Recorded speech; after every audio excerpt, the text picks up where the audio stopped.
नमस्कार, मी मानसी. माझ्या किचन कलाकारी चॅनलवर तुमचं सगळ्यांचं मनपूर्वक स्वागत आहे. इथे मी 2.5 वाटी कोलम तांदूळ स्वच्छ धुवून घेतलेला आहे. अर्धा वाटी मटार, गरम मसाला, तूप, 1 बटाटा सालीसकट घेतलेला आहे. मी फोडणीसाठी मीडियम साईजचे 2 कांदे मी इथे बारीक चिरून घेतलेले आहेत. 2 छोटे टोमॅटो मी मीडियम साईजमध्ये कट करून घेतलेले आहेत. 7 ते 8 लसणाच्या पाकळ्या, 1 इंच आलं आणि 4 हिरव्या मिरच्या आणि थोडंसं कढीपत्ता. आणि मसाले भातात टाकण्यासाठी तुमच्याकडे जे काही भाज्या अवेलेबल असतील त्या तुम्ही यात घालू शकता. इथे खडे मसाल्यांमध्ये मी घेतलेले आहे 7 ते 8 काळी मिरी, 4 ते 5 लवंग, 2 तमालपत्र, 1 हिरवी वेलची आणि 1 दालचिनी, हळद, धणेपूड, लाल तिखट, जिरं आणि मीठ. एका खलबत्त्यात मी 7 ते 8 लसणाच्या पाकळ्या, 1 इंच आलं आणि 4 मिरच्या असं सगळं वाटून घेणार आहे.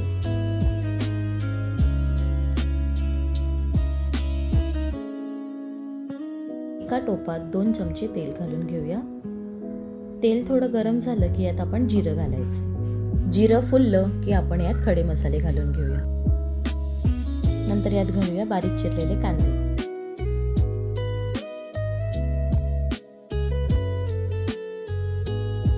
कांदा सोनेरी झाला की आपण यात हा ठेचा घालूया.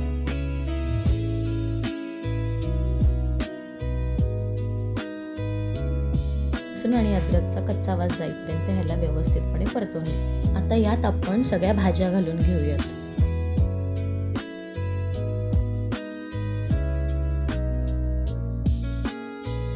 भाज्या व्यवस्थितपणे परतवून घ्यायच्या आहेत आणि आता यावर ढाकण ठेवून याला एक वाफ काढून घ्यायची आहे.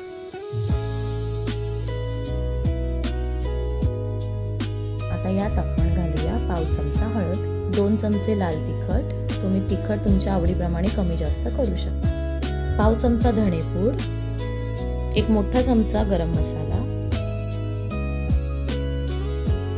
आणि चवीनुसार मीठ.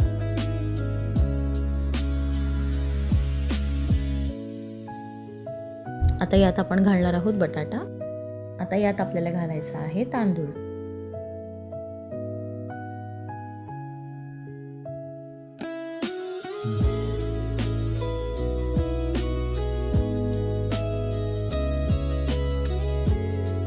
या वाटीच्या मापाने मी 2.5 वाटी तांदूळ घेतला होता. आता याच वाटीच्या मापाने मी तांदळाच्या दुप्पट पाणी घेणार आहे. तुमचा तांदूळ जर अजून जुना असेल तर त्याच्यामध्ये आपल्याला 1 वाटी पाणी अजून वाढू शकतो. पाणी घातल्यानंतर मी इथे सगळं एकजीव करून घेणार आहे आणि या भाताला एक उकळी काढून घ्यायची. भाताला उकळी आली की यात आपण तूप घालूया. तुमचा तांदूळ जर अजून जुना असेल तर त्याच्यामध्ये आपल्याला 1 वाटी पाणी अजून वाढू शकतो. आता गॅसची फ्लेम